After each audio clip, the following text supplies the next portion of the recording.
یہ 20 نومبر 1979 کو منگل کی ایک سہانی صبح تھی۔ اسلامی سال کا پہلا دن تھا، یعنی یکم محرم الحرام۔ دنیا بھر میں مسلمانوں کے لیے مقدس ترین مقام حرم کعبہ میں امام شیخ عبداللہ بن سبیل نے دل نشین قرات کے بعد نماز فجر کا سلام پھیرا ہی تھا کہ چند آدمیوں نے امام صاحب کو گھیرے میں لے لیا اور ان میں سے کچھ لاؤڈ سپیکر پر قابض ہو گئے۔ اس وقت حرم شریف میں ہزاروں کے قریب نمازی موجود تھے۔ حرم شریف کے ان حملہ آوروں کا سرغنہ 27 سالہ محمد بن عبداللہ قحطانی تھا، جس نے 4 سال تک مکہ یونیورسٹی میں اسلامی قانون کی تعلیم حاصل کی ہوئی تھی۔ اس کا دست راست جہیمان بن سیف العتیبہ تھا۔ جہیمان کا تعلق ایک بدو قبیلے سے تھا اور سعودی عرب کے معروف عالم دین عبدالعزیز بن باز کی تعلیمات سے نہایت متاثر تھا۔ اس نے عبدالعزیز بن باز کی قائم کی ہوئی سلفی جماعت میں شمولیت اختیار کی، جس کا مقصد سعودی عرب میں اسلام کی اصل شکل برقرار رکھنا تھا۔ جہیمان کی شدت پسندی وقت کے ساتھ ساتھ بڑھتی چلی گئی تھی، جس کے باعث 1978 میں سعودی حکومت نے اسے کچھ ساتھیوں سمیت حراست میں بھی لیا تھا،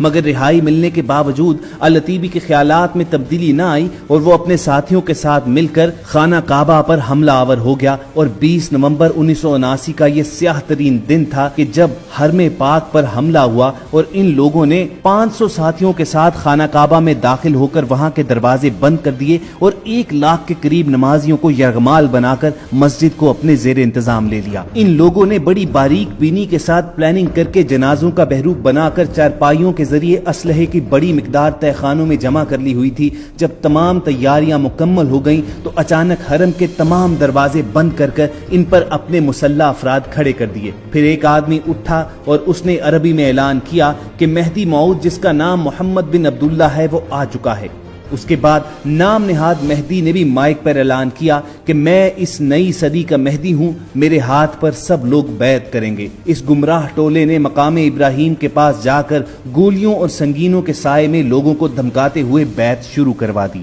خواتین و حضرات، یہ کئی صدیوں کے بعد پہلا موقع تھا کہ جب خانہ کعبہ عام مسلمانوں کے لیے بند کر دیا گیا تھا۔ ہر طرف سے دروازے بند کر دیے گئے اور کسی کو بھی باہر سے اندر آنے یا اندر سے باہر جانے کی اجازت نہ تھی۔ سعودی حکومت نے اس بھیانک واقعے سے نمٹنے کے لیے اپنی فوج بھیجی، لیکن خانہ کعبہ کے تقدس اور کم تربیت کی وجہ سے سعودی فوجی بغاوت کرنے والوں کے خلاف متاثر کن کارروائی کرنے میں ناکام رہی۔ پھر سعودی حکومت نے اس وقت مواصلاتی نظام بند کر دیا تاکہ اس واقعے کے بارے میں خبر محدود رہے، لیکن وہ اس میں بھی مکمل طور پر کامیاب نہ ہوئے۔ جب یہ خبر دنیا بھر میں پھیلی کہ اس وقت خانہ کعبہ پر دہشت گردوں کا قبضہ ہے تو مسلمانان عالم میں غم و غصے کی لہر دوڑ گئی۔ ہر طرف سے یہ پرزور مطالبہ کیا جانے لگا کہ اس متبرک اور مقدس مقام کو دہشت گردوں کے ناپاک وجود سے پاک کیا جائے، لیکن سعودی حکومت ایک عجب کشمکش میں مبتلا تھی، کیونکہ بیت اللہ کے قریب خون بہانے سے بھی وہ قاصر تھی۔ اگر وہاں پر بھاری اسلحے کا استعمال کیا جاتا تو بیت اللہ کو نقصان پہنچنے کا خدشہ تھا، اور بغیر کسی بھاری نقصان کے حرم پاک کو دہشت گردوں سے خالی کروانے کے لیے جس مہارت، جس ڈیڈیکیشن اور پروفیشنل سکل کی ضرورت تھی،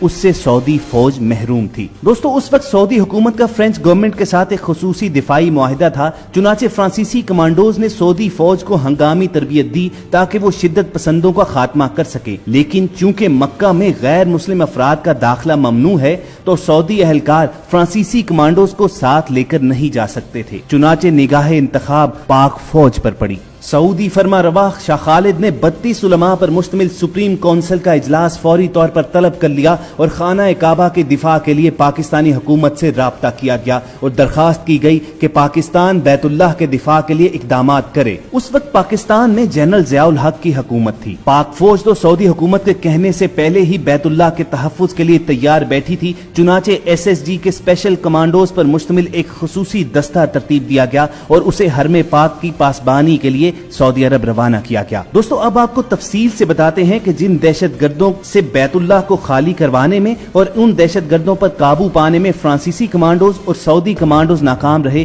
ان پر پاک فوج کے شاہینوں نے کس طرح قابو پایا اور بیت اللہ کو ان دہشت گردوں کے ناپاک وجود سے کس طرح پاک کروایا، اور پوری دنیا میں یہ واضح پیغام بھیج دیا کہ جب بھی خانہ کعبہ پر کوئی میلی نگاہ ڈالے گا تو پاک فوج بغیر کچھ سوچے سمجھے، خطرات کی پرواہ کیے بغیر، نتائج کو سامنے رکھے بغیر خانہ کعبہ کی طرف